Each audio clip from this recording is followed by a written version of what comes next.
asifiwe sana. Na jambo la nne ambalo linazungumzwa, ni kuzimu. Nasema wala milango ya kuzimu.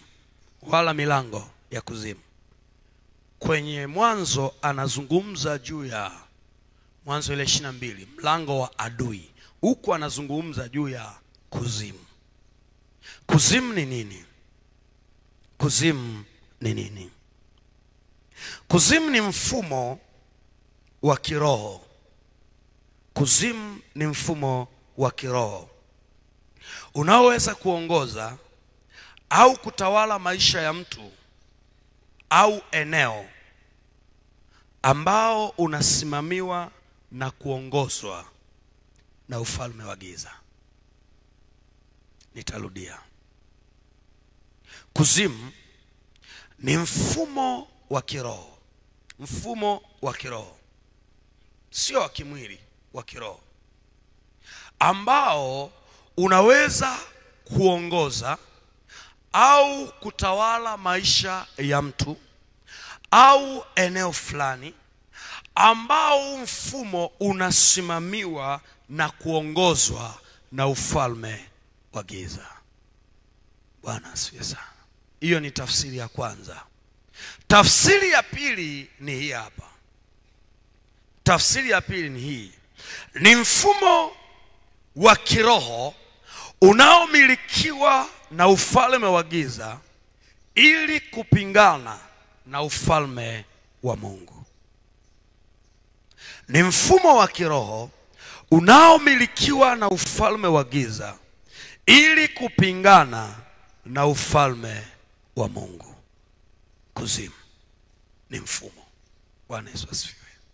Sio kitu cha kawaida ambacho unaweza ukakishika kwa mikono. Sio kitu cha kawaida ambacho unaweza ukakiona kwa macho. Kuzimu ni mfumo wa kiroho. Huu mfumo unaweza ukamiliki mtu. Huu mfumo unaweza ukamtawala mtu. Huu mfumo unaweza ukamuongoza mtu. Huu mfumo unaweza ukakaa hata kwenye eneo, ukaliongoza hilo eneo, ukalitawala hilo eneo, ili weje? Ili litende sawa sawa na mfumo unavyotaka. Unaweza ukamuongoza mtu, unaweza ukamtawala mtu, ili weje? Ili atende sawa sawa na mfumo unavyotaka. Bwana Yesu asifiwe sana. Ikitokea huu mfumo umeingia ukamuongoza mtu, umeingia ukamtawala mtu, utaanza kumuongoza, utaanza kumuoperate, utaanza kumuendesha jinsi ambavyo wenyewe unataka. Kwa hiyo huyu mtu ataanza kufanya vitu sawa sawa na mfumo unavyotaka yeye afanye. Kama ukifanikiwa kuingia kwenye eneo, unachokifanya huu mfumo ni kwamba unaanza kuliongoza eneo, unaanza kuliendesha eneo liweze kuishi, liweze kuwa kama ambavyo huu mfumo unataka. Bwana Yesu asifiwe sana. Wakati Yakobo ametoka nyumbani kwao, alifika mahali fulani akalala usingizi, si ndio? Kwenye Mwanzo 28 Biblia inasema ya kwamba usiku akaota ndoto. Anaona malaika wanapanda na kushuka.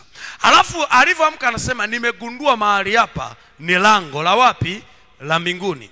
Kilichofanyika ni nini? Ni kwamba lile eneo ambalo Yakobo alikuwepo lilikuwa linamilikiwa na ufalme wa Mungu, lilitumika kwa ajili ya ufalme wa Mungu. Ndio maana likapitisha vitu vya ufalme wa Mungu kuja kwa nani? Kwa Yakobo. Sasa hivyo ikitokea pia huu mfumo, ufalme wa giza umefanikiwa kuingia kwenye eneo fulani, unalioperate, unatoa taarifa, ili eneo linaanza kufanya vitu ambavyo huu mfumo unataka. Bwana asifiwe sana. Huu mfumo ukifanikiwa kuingia ndani ya mtu, huyu mtu anaanza kuendeshwa jinsi ambavyo mfumo unataka. Mfumo ukisema geuka kulia, anageuka kulia. Mfumo ukimwambia nenda mbele, anaenda mbele. Hata kama yeye alitaka kurudi nyuma, mfumo umesema nenda mbele. Kwa hiyo unajikuta mtu anaenda wapi? Mbele. Kwa nini? Mfumo unamuongoza. Wapo watu wengi sana ambao huu mfumo unawaongoza, na ukisha waongoza wanajikuta wanafanya vile ambavyo mfumo unataka. Bwana asifiwe. Kuzimu. Fungua nami Warumi sura ya 7 nikuoneshe